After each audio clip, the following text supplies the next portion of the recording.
अस्सलाम वालेकुम जी। मैं हूँ हरीम शाह और मुझे दो जो लोग हैं सरे फरिश्त जो अभी फिर मेरा नेम ले रहे हैं और गलत बातें और बेबुनियाद बातों से लोगों को अपनी अमीन होने की दलीलें दे रहे हैं, सादिक और अमीन होने के दलाइल दे रहे हैं।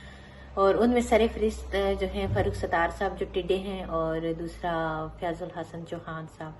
फयाजुल हसन चौहान साहब, मैं सबसे पहले तो आपको मुखातिब करते हूँ कि मैं आपकी बहुत रिस्पेक्ट करती थी और हमेशा जब भी मीडिया चैनल ने मुझसे पूछा था तो मैंने आपकी असलियत छुपाई थी। मैंने हमेशा बोला था कि वो बहुत अच्छे इंसान है। मैंने वो नहीं बोला था कि जैसे आप हो। क्योंकि मैं दुनिया के सामने आपको बेइज्जत नहीं करना चाहती थी, बदनाम नहीं करना चाहती थी।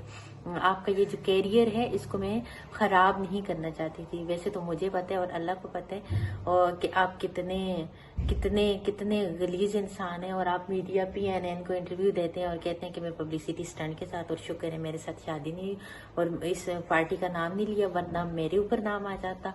तो पहले यह है कि आप अपनी बीवियों के साथ वफा करें। आपकी बीवियों को तो अभी मैं आपके करतूत बताऊंगी और बहुत जल्दी बताऊंगी और फिर उनको पता चलेगा आपके कि आप किस तरह के लोग हैं और किस तरह की हरकतें करते हैं। आप इस काबिल नहीं हो कि आपके नाम के साथ मैं अपना नाम जोड़ूंगी और ना मैं आप लोगों को इस काबिल समझती हूँ और ना कभी समझूंगी। और फारूक सत्तार साहब, आप बिल्कुल झूठ ना बोलें कि किसी के साथ आई थी और मुलाकात हुई थी। मुलाकात वो हमारी PC होटल में हुई थी। वो होटल का रूम था और वो आवाम इतनी जाहिल नहीं, और आप खुद मुझसे मिलने का शौक रखते थे, इश्तियाक रखते थे और 6 मंथ से आप मुझे रिक्वेस्ट कर रहे थे कि कराची आएंगी तो मेरी मेहमान होंगी, ये होंगी वो होंगी। और आप जब हम कराची आए थे तो आप खुद चल के हमारे पास मिलने के लिए आए थे। हम आपके रूम में नहीं मिलने के लिए गए थे। तो झूठ क्यों बोलते हो आप? आवाम के साथ जब सच बोल ही नहीं सकते, सच्ची बातों की तस्दीक कर ही नहीं सकते, तो आप लोग क्या सियासत करोगे?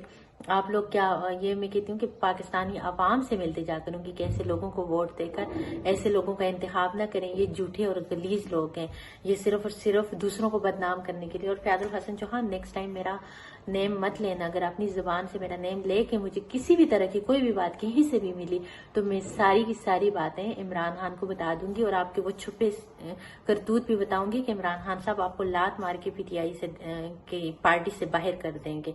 फिर आपकी क्या इज्जत रहेगी? तो लिहाजा अगर अपनी इज्जत का ख्याल रखने तो मुझे डिस्कस मत कीजिएगा। अगर मुझे डिस्कस करेंगे तो वो ही बात है कि तुम अगर हमसे टकराओगे तो सुन लो मुंह की खाओगे।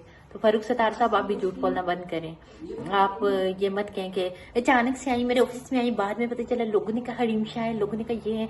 फिर मैं आपकी वो सारी की सारी वीडियो जो मेरी और आपकी 6 मंथ तक कॉल पे बात हो रही थी, जो WhatsApp पे चैट पे बात हो रही थी, वो मेरे पास सेव है। आप ये ना कीजिएगा कि वो दलाइल में मीडिया को दे दूं और फिर आपको बदनामी के सामने एक दफा से फिर करना पड़े। तो मैं आप जैसे लोगों से नहीं डरती, क्योंकि मैं आप लोगों के गस्से नहीं खाती। मैं आप लोगों की कोई मुलाजमा नहीं हूँ, मैं आप लोगों की कोई कीप नहीं हूँ। मेरे आप लोगों के साथ ऐसे कोई ताल्लुकात नहीं थे कि मुझे छुपाना पड़े। लेकिन आप लोगों का जो असली चेहरा है वो मेरे अभी भी मोबाइल फोन में महफूज है, लिहाजा मुझसे बच के रहना। Thank you so much. इतना काफी आपकी इज्जत अफजाई के लिए।